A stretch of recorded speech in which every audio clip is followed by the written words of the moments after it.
बिल्कुल बिल्कुल, स्पोर्ट्स को स्पोर्ट्स की तरह ही लेना चाहिए। इरम, यही मैसेज आज यहीं से हम लोग आगाज़ करेंगे डिस्कशन का। क्रिकेट के हवाले से तो बात चल रही है, रोज़ चल रही है, आज भी करेंगे, लेकिन जो वेलकम है और वेलकम में जो आवाम वहाँ पर आई है हमारे सितारों को देखने के लिए, उन्होंने ये बता दिया है कि खेल और सियासत दोनों को अलग अलग रहना चाहिए।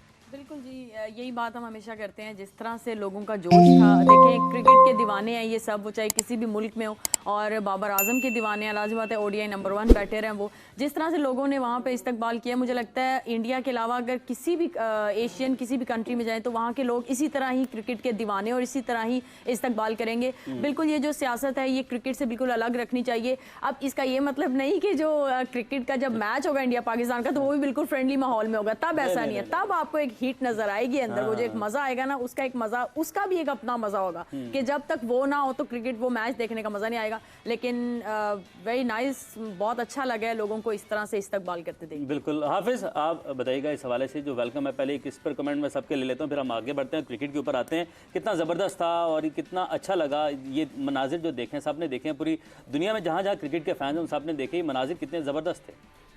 देखें, इंडिया कितनी टीमों ने आना है इस वर्ल्ड कप को देखने के लिए, उसके नंबर्स बताने की किसी को ज़रूरत नहीं है। लेकिन आप देख लीजिएगा कि जो कल हैदराबाद में हुआ है एयरपोर्ट पर, और जिस तरह से इस्तकबाल पाकिस्तानी खिलाड़ियों का हुआ है, ये आपको किसी और टीम का इस्तकबाल ऐसे करते हुए लोग वहाँ पर नज़र नहीं आएंगे।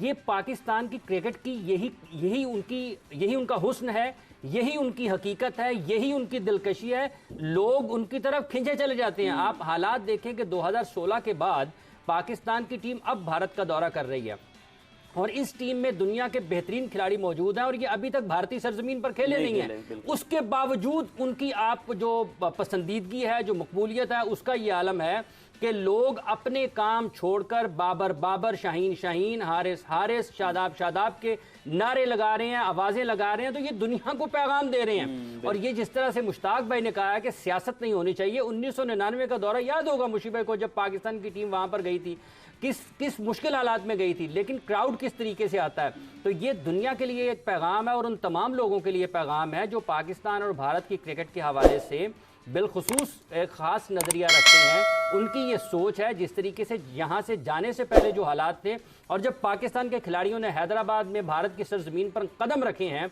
उसके बाद जो लोगों के जज्बात हैं, देखें ये कोई आप किसी के अंदर ढाल नहीं सकते, ना किसी के अंदर से ये चीज़ निकाल सकते हैं। ये पाकिस्तानी खिलाड़ी लोगों के दिलों में घर किए हुए हैं, ये उनके दिलों पर हुक्मरानी है पाकिस्तानी खिलाड़ियों की। वरना कौन, जब आप एक तरफ ये देखते हैं कि दोनों के आपस में सफारती और सियासी ताल्लुकात खराब हैं, लोग तो नाम लेते हुए भी डरेंगे, लेकिन तमाम की तमाम जो हुदूद थी, क़यूद थी, जो पाबंदियां थी, जो इख्तलाफात थे, वो एक तरफ नजर आए हैं। और जब पाकिस्तान के खिलाड़ियों ने हैदराबाद में भारतीय सरजमीन पर कदम रखा है तो उसके बाद उन्होंने ये बताया कि ये हमारी अहमियत है, ये हमारी हैसियत है, हम लोगों के दिलों में बसते हैं, आप जो मर्जी कर लें, आप पाकिस्तान के खिलाड़ियों को लोगों के दिलों से निकाल नहीं सकते। ज़बरदस्त मनाजिर हो गए। मुशीब भाई, आपकी जानिब बढ़ते हैं। जैसे किरम ने बात की, जो इस्तकबाल कल हुआ उसके बाद ऐसा नहीं है कि ग्राउंड में भी ऐसी ही सूरत हाल होगी। अब हम आ जाते हैं ग्राउंड के ऊपर, ग्राउंड में क्या सूरत हाल होगी। और जैसा कि हमने देखा कि हैदराबाद में बड़ा ज़बरदस्त इस्तकबाल था, तो पाकिस्तान के पहले 2 मैचेस हैदराबाद में है, नीदरलैंड और श्रीलंका के साथ। उसके बाद हमने अहमदाबाद जाना है इंडिया के साथ खेलने।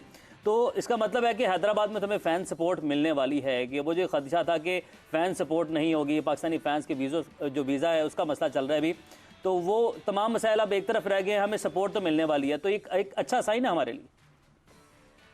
जी बिल्कुल, और अहमदाबाद और हैदराबाद दोनों जो इनके सिटीज़ हैं, ये दोनों यहाँ पे पॉपुलेशन मुसलमानों की बहुत ज़्यादा है।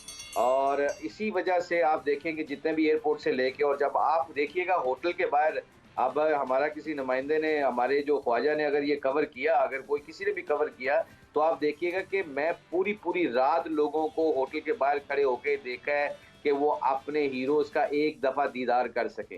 तो ये तो बहुत इंपॉर्टेंट है। ये इंडिया के जो फैंस हैं, मैंने उनको अपनी आंखों से ये देखा हुआ है कि जब भी मैं फजर के लिए एक दफा मैं खिड़की खोली तो देखा तो नीचे लोग खड़े हुए थे इंतजार करने के लिए। क्या बात तो कि जी हम अपने हीरोज को देख सकें। मगर coming back to your point कि जी ग्राउंड में क्या होगा, सिक्योरिटी बहुत टाइट होगी ग्राउंड के अंदर। आई डोंट थिंक इतनी फैंस उनको इतने खुल के मिल सकते हैं। और ग्राउंड में कंसंट्रेशन जो पाकिस्तान की होनी चाहिए वो पूरी फोकस होनी चाहिए।